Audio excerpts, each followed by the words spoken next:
What is the world-changing power that you don't know you have?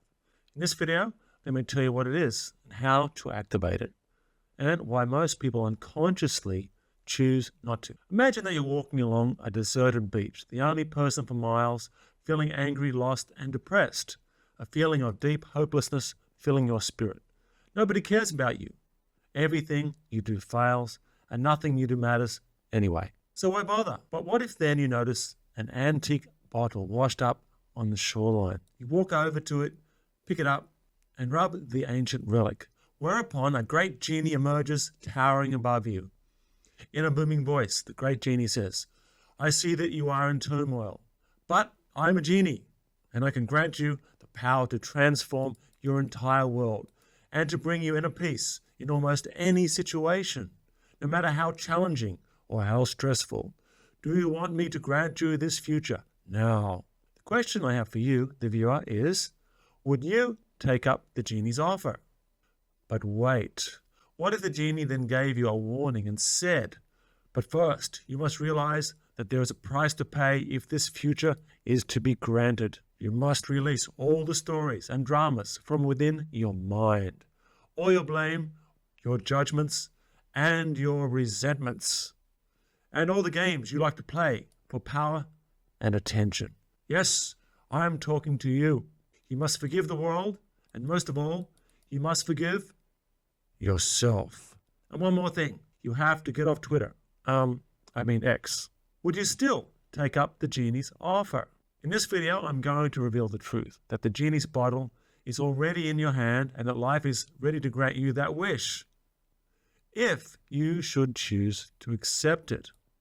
So it is that this episode of Power and Presence is about an oft neglected form of power. Nonetheless, that power is an almost infinite resource that has the potential to grant us invaluable capacities in our lives and in our relationships with people and the world. Indeed, it can transform our entire being, granting us the seemingly magical ability to develop conscious relationship with all things.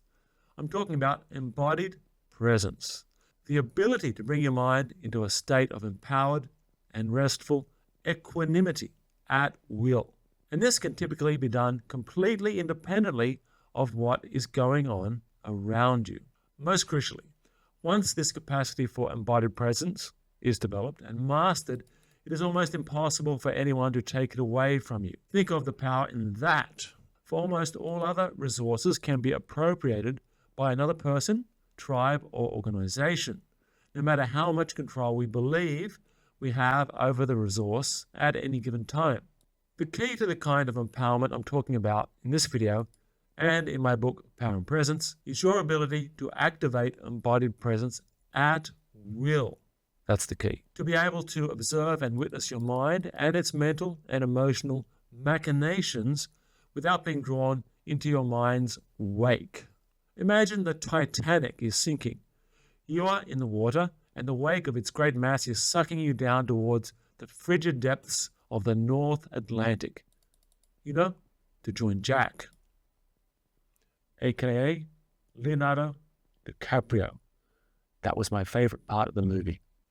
Well, that scenario is much like the way your mind functions. Once it sets course for hell, it will drag you down along with it, as long as you identify with your thoughts. Witnessing the mind, conversely, grants you power to stand before the powerful, murky currents of that mind and remain impervious to its powerful wake. This capacity is well within the grasp of any human being of common mental ability.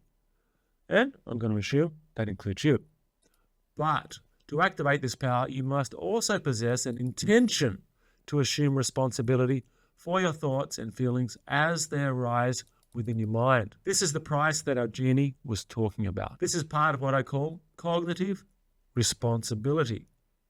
And it is one of the 5 pillars of your authentic self. The key to empowerment in this sense lies in not identifying with our mentations. There then follows the realization that our thoughts are not who I am, that the stories and beliefs that I hold within are not actually real.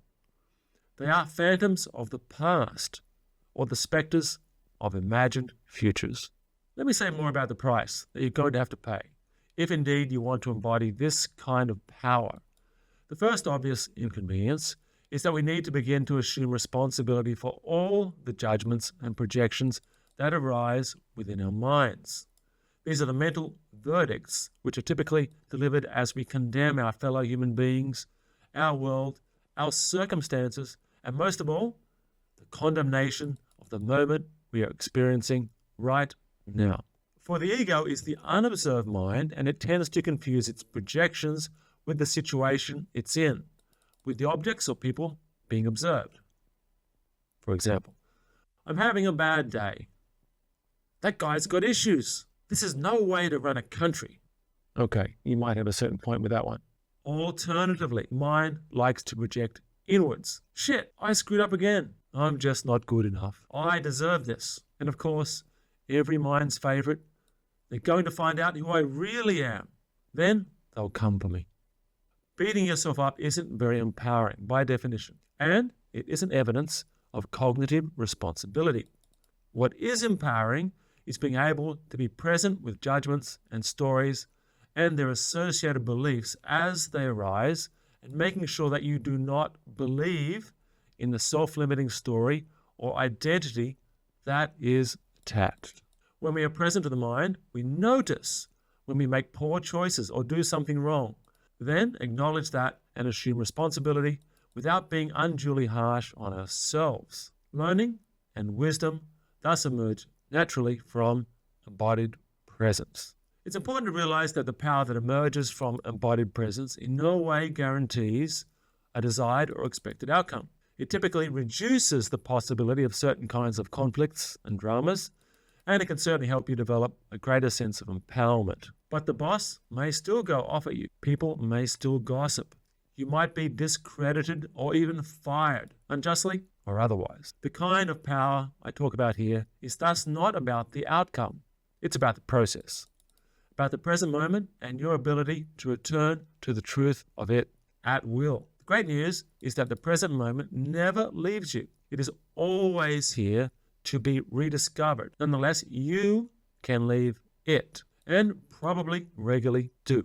But simply eliminating thoughts and judgments is not a feasible goal. Who amongst us can possibly do that? Not I. Do I look like the Buddha? Leaving the world of the present for an imagined world of thought is not the actual problem. It's that we have forgotten how to return home in any given instant. That is the power that I'm talking about. Oh, I notice that I'm in the mind and believing in its dramas, and I'm in turmoil. There's anger, blame, judgment, projection, and now I choose to return home.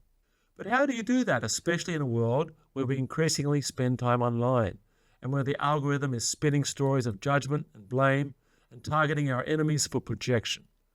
That sounds much like a world where billions of minds gather together to believe in the reality we unconsciously spin and where the machines feed off us. Where's Neo when you need him? The answer? In here, right now. But to follow up on my last question, how do you actually relax into embodied presence, even when the world looks grim to us? One very powerful method is what I call noticing the trigger point. When your mind becomes deeply disturbed or agitated, including online, stop, connect with your body or the breath, then observe without judgment your thoughts and feelings. After a moment or two, perhaps a minute at most, you will notice that your thoughts and feelings have subsided. Then when you feel ready, you can return your focus to the situation you are in. I will share more about noticing the trigger point in another video here on Power and Presence coming soon, including why in some situations this method may not be sufficient to grant you embodied presence, and the situation may require deeper emotional healing. So please like and subscribe if you want to learn and practice such methods and others, because they're coming up. The power of presence is thus the power to find peace and rediscover that the world of the real is still here. That power cannot be wielded nor traded. Nonetheless, it can be highly impactful on others and the world, and it does have a certain value in the marketplace, namely where the wisdom, skills, and aptitudes it instills are appreciated by others. Therefore, the power of presence is mostly about you and your relationship with yourself and the world about you. When you choose to honor presence, it is because you value yourself and also because you choose to honor those with whom you engage. The power of presence is the doorway to greater futures for us all. Contemplate that in presence. See you again in the futures.